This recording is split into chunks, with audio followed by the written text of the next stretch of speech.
मैं भी यहाँ आ गया हूँ, मेरे आने से पहले वो दफा हो गए हैं। तो मैं उनसे वार्निंग करता हूँ कि इस तरह की अगर आपने किया, ये मेरा बाहर कैंप लगा हुआ था तो वो कैंप इन्होंने उखाड़ दिया, ये धांधली नहीं है तो और क्या है। तो ये हम नहीं होने देंगे अल्लाह के फजलो करम से। इनको मैंने पहले भी कहा है, आज भी कह रहा हूँ कि काम वो करें जो ठीक है कानून और आइन के मुताबिक। बाकी अगर कोई काम करेंगे तो उसमें हम फिर रिएक्ट करेंगे, तो फिर इसके जुम्मेदार जो है ना वो डीसीओ होंगे, सीपीओ होंगे, आरपीओ होंगे। मैं सबसे गुजारिश करता हूँ कि अगर पुरअमन पोलिंग स्टेशन चलने देना है तो ठीक, नहीं तो फिर हम भी गड़बड़ करेंगे, फिर आपके लिए मसला बनेगा।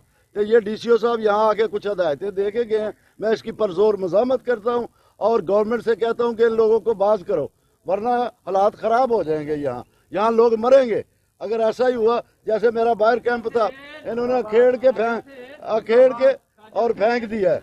ये ज्यादती है। इसका मतलब ये है कि आप गवर्नमेंट के सामने बोल ही नहीं सकते, बात ही नहीं कर सकते, हमें इलेक्शन लड़ने का हक नहीं है। अगर ऐसी हरकत की तो मैं इंडिया को पुकारूंगा कि आपसे वो अच्छे हैं कि वो कम अज कम ये काम तो नहीं करते जो आपने किया है यहाँ पे। तो मैं इसकी परजोर मज़ामत करता हूँ और वार्निंग भी देता हूँ कि ये आज़ाद कश्मीर के लोग हैं, आज़ाद कश्मीर का इलेक्शन है, इसको पुरअमन रहने दें, इसमें कोई ऐसी शरारतबाजी ना करें। पोलिंग स्टेशन के अंदर डीसी गुजरांवाला क्या अहकाम जारी करते हैं? डीसी मुझे तो नहीं पता, मेरे सामने तो उन्होंने कुछ नहीं कहा, लेकिन उन्होंने मेरे एजेंट बाहर निकाल दिए हैं। इसका मतलब क्या है? मतलब यही है कि धांधली करनी है, और तो इसका कोई मतलब नहीं है। मेरे एजेंट उन्होंने बाहर निकाल दिए हैं, पर इसरार तौर पर उन्होंने धमकियाँ भी दे के गया वो।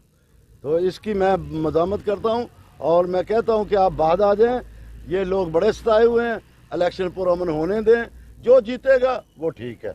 तो इसका मतलब ये नहीं, इंडिया वाले यार ऐसा नहीं करते, वो बंदे को ला के वोट डालवाते हैं। ये तो यहाँ आके धक्के से वोट डालते हैं, धक्के से तो नहीं काम चलता। तो मैं इंतज़ामिया को फिर दोबारा वार्निंग करता हूँ कि आप इस तरह की हरकतें छोड़ दें। पोलिंग एजेंट जहाँ बैठे हैं उन्हें बैठे रहें, कैंप जहाँ लगे हुए हैं, पीछे कैंप हैं, वहाँ लगे रहने दें। मैं ये धांधली जो है ना, ये शाम को आप पता चल जाएगा कि आप कितनी धांधली करते हैं क्या नहीं करते। हम इंशाल्लाह निबड़ेंगे आपसे।